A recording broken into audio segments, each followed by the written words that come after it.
नमस्कार, जी न्यूज़ के इस विशेष समाचार प्रसारण में आप सभी का स्वागत है। मैं हूं आंचल गुलाटी गुंबर, मेरे साथ है मेरे सहयोगी शरद। आइए सीधे रुख करते हैं सबसे पहले सुर्खियों का।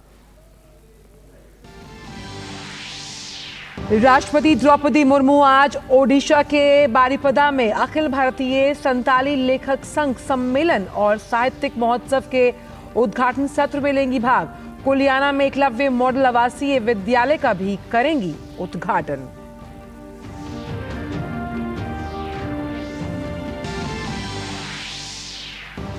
राजस्थान के पाली, पीलीबंगा और बीकानेर में आज प्रधानमंत्री करेंगे चुनावी प्रचार। राजसमंद और उदयपुर में भी बीजेपी अध्यक्ष जेपी नड्डा करेंगे रैली। अशोक गहलोत समेत मल्लिकार्जुन खड़गे और राहुल गांधी भी चुनाव प्रचार में व्यस्त।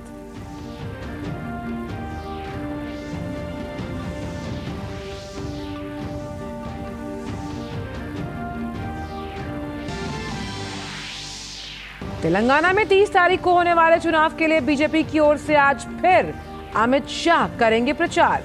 बीआरएस और कांग्रेस समेत ओवैसी की पार्टी ने भी झोंकी ताकत।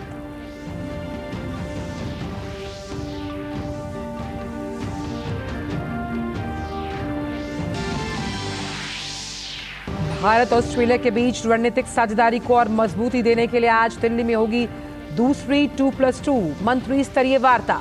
रक्षा मंत्री राजनाथ सिंह और विदेश मंत्री डॉक्टर एस जयशंकर की ऑस्ट्रेलिया के उप प्रधानमंत्री और रक्षा मंत्री के साथ होनी है बैठक।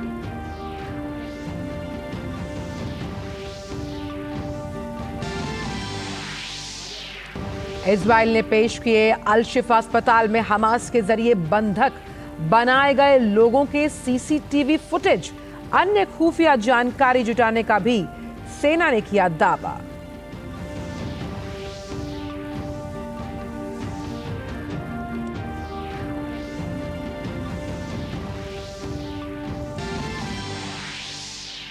आज से गोवा में शुरू होगा international film festival of India. सूचना प्रसारण मंत्री अनुराग सिंह ठाकुर करेंगे उद्घाटन।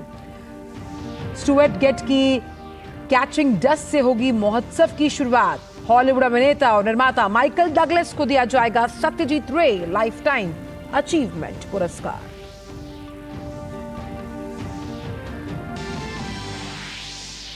छठ के चौथे दिन और अंतिम दिन आज उगते हुए सूर्य को नमन।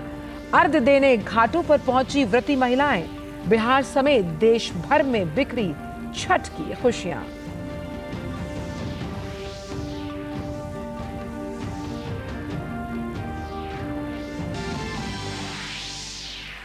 और ऑस्ट्रेलिया ने जीता क्रिकेट विश्व कप। रिकॉर्ड छठी बार बना वर्ल्ड चैंपियन। फाइनल मुकाबले में भारत को 6 विकेट से दी मात। प्रधानमंत्री ने दी ऑस्ट्रेलियाई टीम को बधाई। भारतीय टीम का बढ़ाया हौसला।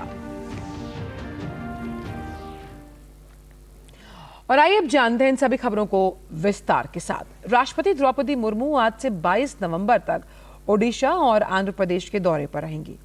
आज पहले दिन राष्ट्रपति बारिपदा में अखिल भारतीय संताली लेखक संघ के 36वें वार्षिक सम्मेलन और साहित्यिक महोत्सव के उद्घाटन सत्र में भाग लेंगी।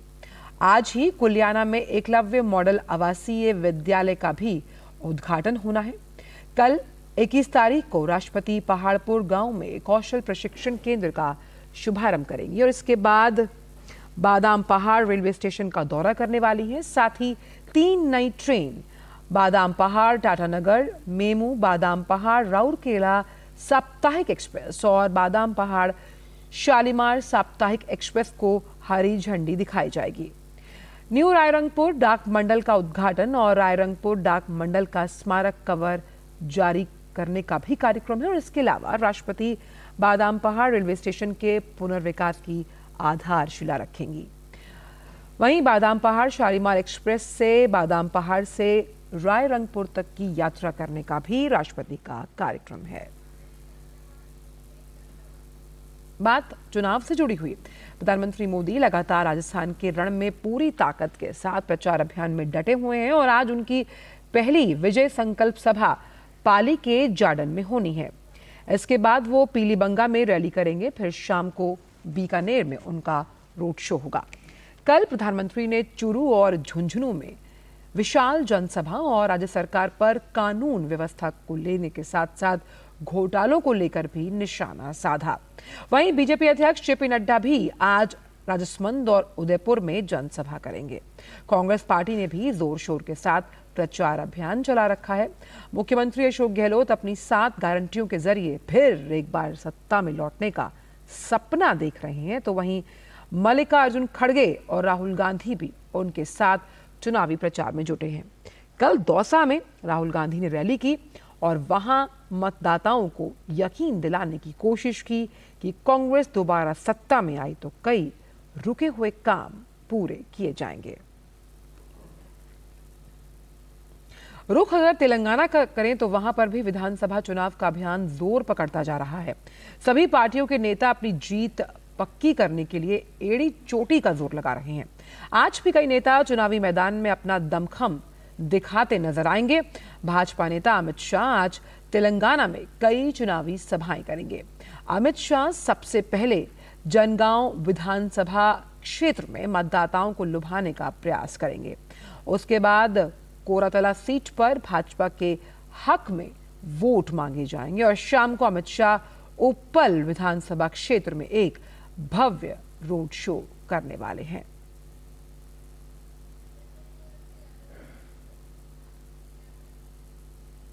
बात 2+2 वार्ता की। भारत और ऑस्ट्रेलिया के बीच बीते दिनों आपसी संबंधों को व्यापक रणनीतिक साझेदारी में बदला गया है और इसके बाद आज से दोनों देशों के बीच 2+2 मंत्री स्तरीय वार्ता होने जा रही है।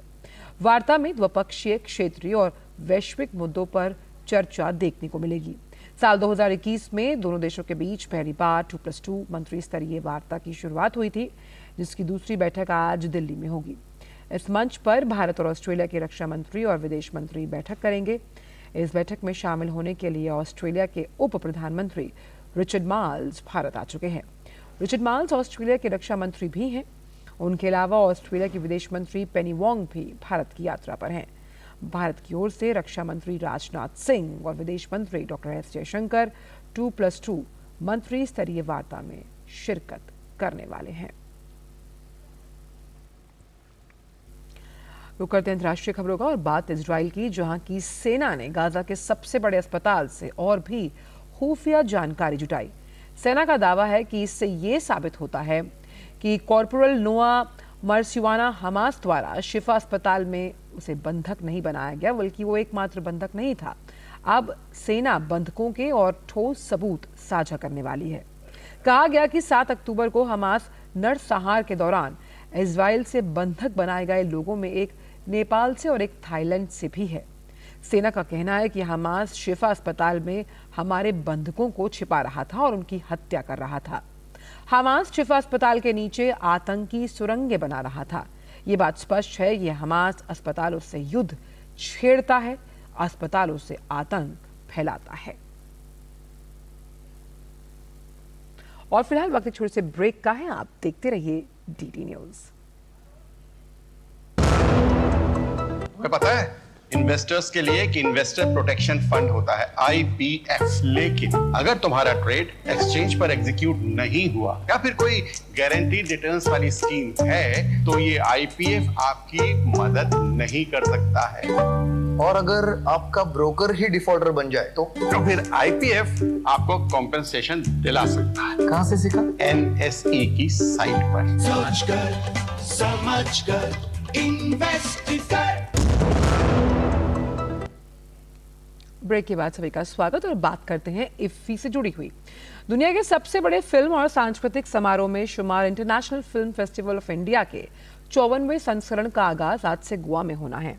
20 से 28 नवंबर तक चलने वाले समारोह में विभिन्न खंडों में 270 से अधिक फिल्में प्रदर्शित की जाएंगी।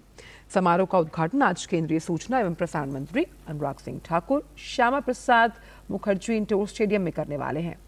उद्घाटन समारोह में अभिनेता शाहिद कपूर और माधुरी दीक्षित अपनी प्रस्तुतियां देंगे। समारोह की ओपनिंग फिल्म स्टुअर्ट गेट निर्देशित ब्रिटिश फिल्म कैचिंग डस्ट से होनी है। इस साल सत्यजीत रे लाइफ टाइम अचीवमेंट अवार्ड से माइकल डगलस को नवाजा जाएगा। फिल्म की स्क्रीनिंग के अलावा कई मास्टर क्लासेस भी होनी है, जिसमें सनी देओल, रानी मुखर्जी, विजय सेतुपति समेत कई हस्तियां शिरकत करने वाली हैं। और अब बात छठ के महापर्व की, जिसकी 4 दिवसीय उत्सव का आज अंतिम दिन है और व्रती महिलाएं आज उगते हुए सूर्य को नमन कर रही हैं। उगते हुए सूर्य को अर्घ्य देने के लिए बिहार समेत पूरे देश में श्रद्धालु नदी किनारे घाटों पर उमड़ पड़े हैं। पटना सिटी के गाय घाट पर बड़ी संख्या में लोग एकत्रित हुए। औरंगाबाद के प्रसिद्ध सूर्य मंदिर देव मंदिर में पूजा अर्चना के लिए बड़ी संख्या में लोग इकट्ठा हुए हैं। ये उत्सव मनोकामनाओं की पूर्ति और परिवार के समग्र कल्याण के लिए मनाया जाता है। इसमें श्रद्धालु जल में खड़े होकर सूर्य देवता को मौसमी फल और अनाजों से बने हुए प्रसाद का अर्घ्य अर्पित करते हैं। और अब बात क्रिकेट की। ऑस्ट्रेलिया ने 6ठी बार क्रिकेट विश्व कप का खिताब जीत लिया और वर्ल्ड चैंपियन बन गया। ऑस्ट्रेलिया ने कल खेले गए फाइनल में भारत को 6 विकेट से हरा दिया। भारत से जीत के लिए 240 रन को ऑस्ट्रेलिया ने 4 विकेट खोकर हासिल किया।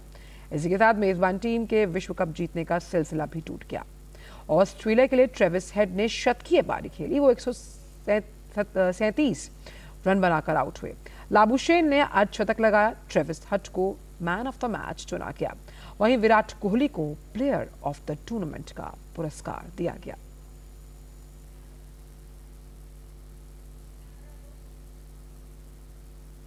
प्रधानमंत्री ने ऑस्ट्रेलिया क्रिकेट टीम को विश्व कप जीतने पर बधाई दी। उन्होंने कहा कि टूर्नामेंट में उनका प्रदर्शन सराहनीय रहा, जिसका समापन शानदार जीत के रूप में हुआ। ट्रेविस हेड को शानदार खेल के लिए बधाई।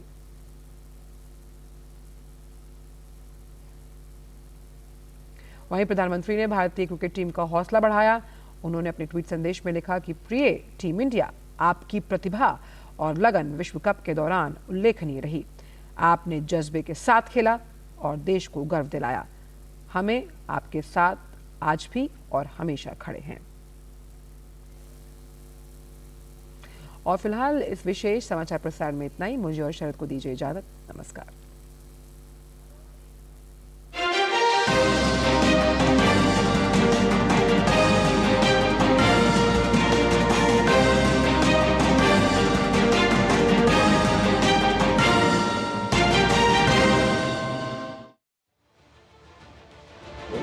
उत्तर से दक्षिण तक